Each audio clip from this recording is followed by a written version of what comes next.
আমরা আজকের দিনে বাবা লোকনাথের যে ছবিটি প্রতিটি ঘরে ঘরে পূজা করছি তা কি সত্যিই বাবা লোকনাথের ছবি? যদিও ছবিটি বাবা লোকনাথের হয়, তাহলে প্রশ্ন হলো কিভাবে এই ছবিটি আমাদের মতো সাধারণ মানুষের কাছে পৌঁছালো। নমস্কার, আমার ধর্মপথ চ্যানেলে আপনাদের স্বাগতম। তাহলে চলুন জেনে নিই বাবা লোকনাথের যে ছবিটি আমরা নিত্য পূজা করছি তা আমাদের কাছে পৌঁছানোর অলৌকিক সেই কাহিনী।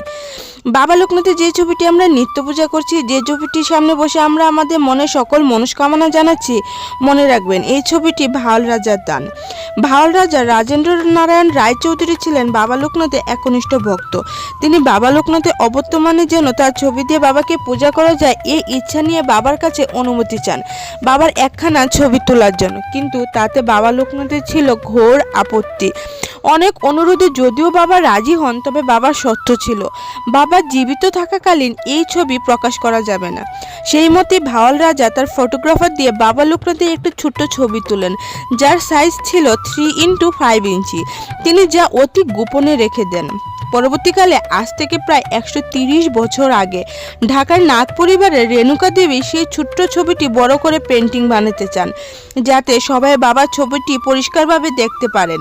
আর তার জন্য ঢাকার দুর্গেশ বন্দ্যোপাধ্যায় নামের একজন প্রতিভাবান শিল্পীকে লোকনাথ বাবার ছবিটি অয়েল পেন্টিং হিসেবে আঁকার দায়িত্ব দেওয়া হয়।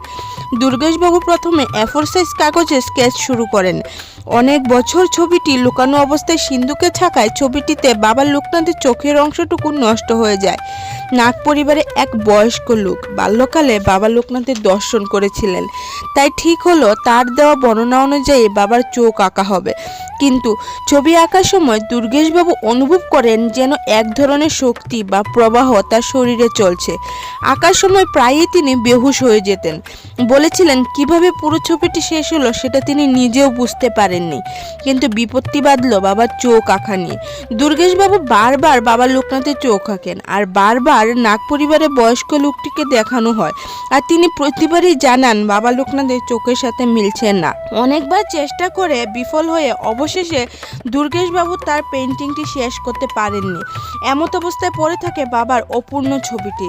তার ঠিক 1 থেকে 1.5 বছর পর এক রাতে দুর্গেশবাবু পার্কে হাঁটতে যান। পার্কের দরজা দিয়ে বের হতে যেয়ে তিনি টের পান সেটি বন্ধ এবং সামনে কেউ এসে দাঁড়িয়েছে বলে মনে হয়।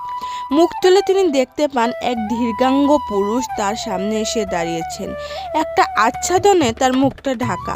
হঠাৎই সেই পুরুষ তার মুখাবরণটা সরান। দুর্গেশবাবু দেখতে পান অতি তীব্র আলোক জ্যোতি সম্পন্ন চক্ষুদ্বয় নিয়ে দাঁড়িয়ে আছেন স্বয়ং শ্রী শ্রী লোকনাথ ব্রহ্মচারী বাবা। দুর্গেশবাবু সঙ্গে সঙ্গে জ্ঞান হারান। জ্ঞান ফেরার পর তিনি কাউকে আর দেখতে পাননি। এবারে তিনি এক দৌড়ে রেণুকা দেবীর বাড়ি আসেন এবং দ্রুত হাতে বাবা লোকনাথের অসম্পূর্ণ প্রতিকৃতিতে চক্ষু দান করেন। পরের দিন আবার নাগ পরিবারের সেই বয়স্ক লোককে নিয়ে আসা হয়। তিনি প্রথম দর্শনে চমকে ওঠেন এবং বলেন, এটাই বাবা লোকনাথ। এই হলো সেই অলৌকিক ছবি। প্রকৃতপক্ষে এটাই বাবা লোকনাথের প্রথম পেন্টিং, যা আজ প্রতিটি ঘরে ঘরে আমাদের বিশ্বাস ও ভরসার অবলম্বন। বাবা লোকনাথের ছবির সামনে বসে শুদ্ধ চিত্তে বাবার কাছে কিছু চেয়ে পাননি এমন মানুষ খুব কমই আছে।